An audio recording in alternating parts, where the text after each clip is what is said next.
Hello, and welcome to this week's MPTV Coaches Show. Ryan Lindley here with Brian Dieters, and let's talk in the opening. We just saw a football clip, touchdown pass from Nolan McIntyre to Julian Alexander. A big win for the Potters, for the Hogs, if we prefer, with that, getting that W over Limestone and trying to catch some momentum here late in the season.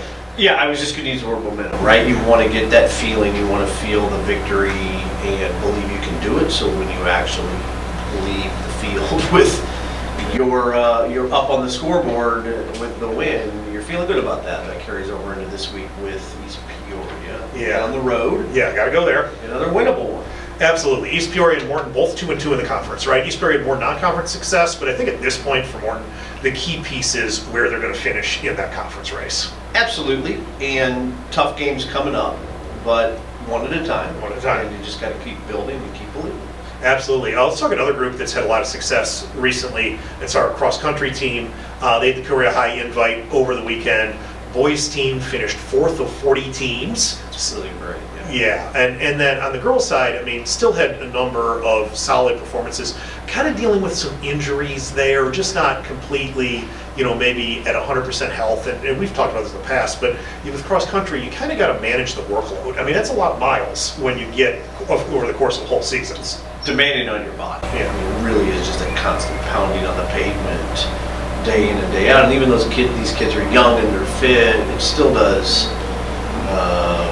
make an impact on your physical condition. And so monitoring that, as you said, is critical. And I'm sure our coaching staff is very much aware of that and doing that. Absolutely. And then they got conference coming up next week. So that's the other reason to try to keep your eye on the health and wellness of your athletes, right? Because you want to be at the best as you get into the postseason. Absolutely, and obviously, best of luck to both teams as they get ready for the end of the run with the conference and divisional conference. Yeah, so we'll have more on that obviously in the next couple of weeks. And we always seem to, head coach Zeller on earlier, I mean, as he said it, and I'll say it, right? It's a great sign that he seems to show up a lot because it usually means the program is at a high level. That's true. Very good. So let's talk about another group that's always at a high level, and that's our marching band. They hosted the Morton Invitational over the weekend. Now, again, sort of a marching band trivia fact for people that may not know a lot. You don't actually you perform your own invitational, but you're not a participant in terms of the competition in your own invitational because you hired the judges, and right. So you feel like that's maybe a little poor form to have judges you paid judge you, but they did a great job, and obviously getting ready for some big stuff coming up. Right, as always, our band worked incredibly hard and continues to be one of the best, not only in the state but in the country. So, of course, we wish them well as they continue to make progress towards their state and national competitions. Absolutely. And speaking of working hard and making progress, we had a chance this week to talk with Corban Williams.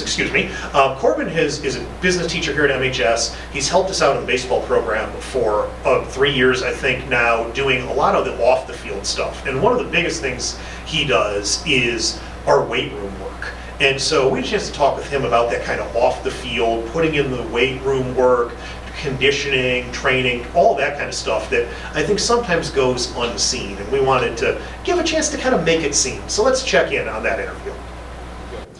So we're here with Corban Williams, business teacher at MHS, but he's been running our baseball weights for 3 years, I believe now, and so, expert when we're talking about the athlete away from the field and how you train. So first thing is, you're super into, obviously, this aspect of coaching. What got you into that? Yeah, that's a great question. I'd say when I was in college, I had the opportunity to play baseball under some other teammates who were experts at exercise science and programming weightlifting. And so I was fortunate to learn from them what it actually looks like to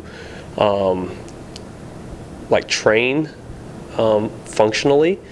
And so from working with them, it actually it allowed me to see the progress that I made and attach it to the programming that was there for the program. And I was just man, this is sweet. I love it, because traditionally growing up, I always lifted weights, but it was very much like bodybuilding style, strength building, but very like powerlifting focused.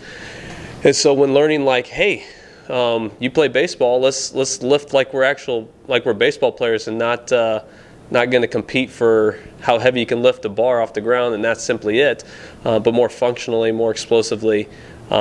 I saw the fruit of it and was just hooked ever since. That's awesome. So talk to me a little bit about when you talk about the functional aspect. Like, what does a baseball player, or just any sort of softball player, somebody that's not a power lifter, what are some of the things that they should be training with? Yeah, well, what I would say is that any athlete has to be able to move explosively. Like, you think of tennis, like, man, if you can't move laterally back and forth and create power at the same time, like, you're not training well, or you're just not going to be a very good athlete. Same thing for football, same thing for baseball, softball. All of these sports involve some sort of functional movement, but it also, like, you have to be strong too. And so what it means to train functionally means to train just like you are playing, but essentially training in a way that makes you stronger to actually perform the sport that you're playing in. And how does that, when you're talking to kids and kind of getting them going for the first time, what's your advice that you give them, especially those guys that we get, those freshmen that maybe they've lifted a little bit, or maybe they haven't lifted at all, honestly? Yep. Like, what's kind of the message you give them? Well, first off, there are tons of people who are more experienced and more expert than I am when it comes to like training individuals. But what I would say is that I try to attach it to as many baseball scenarios as possible. So like when we're squatting, or we're doing like a rotational lift, or we're throwing a medicine ball, I try to relate to them like, hey, this is where it's actually going to translate to you as a baseball player outside of this. And on top of that, like personally myself, like having experience of just being like, oh, when I was able to do this, like from my freshman year of college to my senior year of college, like the growth that took place, and not necessarily the growth in numbers of just like going from X amount of number of bench to X amount of number of bench, but like by continually like working on these weird lifts, these more functional lifts, like I saw an increase in arm velocity, batting speed, speed overall. Last question for you, just kind of you talked about that kind of like holistic thing. What are some of the tips that you would give someone that is just kind of maybe even outside of like the baseball realm, but somebody that's just like getting into this whole like physical fitness thing, that you would tell them as they're trying to kind of take this next step? Man, that is a great question. When it comes to beginning or starting, it has to start with a solid foundation. And what that means is it's form over weight. And so you have to first understand how to move your body in a way that's properly functional. But when it comes to movements, you have to learn how to have proper technique. Once you learn how to have proper technique, then you can start adding the weight and building the strength. And so what I would say is there's two things to any beginner athlete or any of the athletes that I work with right now, and it's simply this. One, you have to be consistent. You have to consistently come in and want to get better. And so you can't miss days, right? Like every day you miss is almost like taking a step backwards, right? And so we always want to stack days, and in order to stack days, you have to be consistent. And secondly, you have to consistently do things the right way. And so by pairing those two things together, you will give yourself the ability to, over time, see a lot more growth and a lot less injuries in your workouts. Awesome. Appreciate it. Thanks for the time, and we appreciate your knowledge with our baseball program. No, I thank you. So, I mean, I think that was really interesting, and he talked about obviously trying to train sports specifically, right? That, if you're a baseball player, you might train different than a power lifter. But I think the big picture just is how much our athletes put in time off the field that maybe sometimes people who just show up on Friday night don't even realize. Yeah, I mean, at this level, when you're talking about particularly varsity expectation, if you want your program and you as an individual in that program to be at the level that you want it to be and competing with the other top programs, then you got to do the extra work.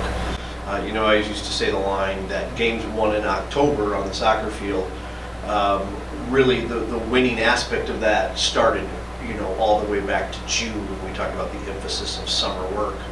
And that needs to be the mentality, whether it's lifting weights, which is obviously what we were discussing there with Mr. Williams, to just getting involved with camps, to getting just together as a group to build camaraderie, which is difficult, right? Because there's a lot of things going on outside of that sport, maybe another sport, maybe another activity. That commitment's crucial, and it's great to see the baseball program, making that a priority. Yeah, and again, I mean, all the credit in the world to Corban, because, I mean, since he started helping us out, I feel like, and that's no disrespect to the people that worked through the weight room stuff before, but he's elevated our program in that area, and I think that's something Coach Crawford and I, we're all very appreciative. We'll see how it pays off. Yeah. More home runs. That's right. Hit some, get a few more balls off the wall, something in there. That's right. Couple things real quick before we wrap up. Let's talk golf for a second. Boys golf. Tremendous effort at sectional from Chase Hopper and Jacob Anderson, and they get a chance to go play at state. Yeah, both those guys went low, Yeah. and state competition's coming up, I think next week at ISU at the DA Wybring course there. And I know the guys are doing their prep work. They're going to go and do a practice round there later this week, and best of luck to both of those guys. Yeah, and then getting into postseason, we got tennis about ready to start they had conference last week, they're about ready to start their regionals coming up, so, I mean, obviously some excitement there. And volleyball had a big win over Metamora. They were, as we've said it before, right? It's a very competitive Mid-Illini. They jumped out to a conference lead. They dropped a game against Dunlap that I think the kids kind of, talking to some of them, they felt like maybe they shouldn't have. But getting back in that win column against the Metamora team that's also really solid is a good sign.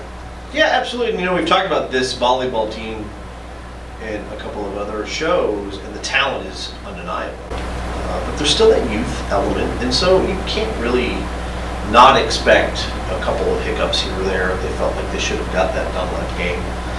It's about learning from that adversity. A lot of times you can learn a lot more, whatever the sport is, from a loss than you can from a win. And I certainly expect the volleyball team to be there here at the end and into the postseason. Yeah, and we're hoping to get a chance to catch up with Coach Williams and some of those kids either next week or the week after on the show. So as they get close to postseason, we want to give them some highlights. And then obviously we got soccer. They've been, we've said, they've been kind of up and down, but I feel like they're putting it together a little bit, and they've got some big matches coming up. Yeah, we've got Dunlap. They just had Dunlap actually. That was one that we knew was going to be difficult. But Washington is what I meant to say coming up. And just at the end of the day, we've talked about this before. The postseason is a new season, and it gives you an opportunity to start anew. And so hopefully the guys can get that right mindset, get healthy, and start to string some good soccer together to get some wins. Absolutely. So we'll wrap it up there for now. For Brian Dieters, I'm Ryan Lindley. Goodbye, everybody.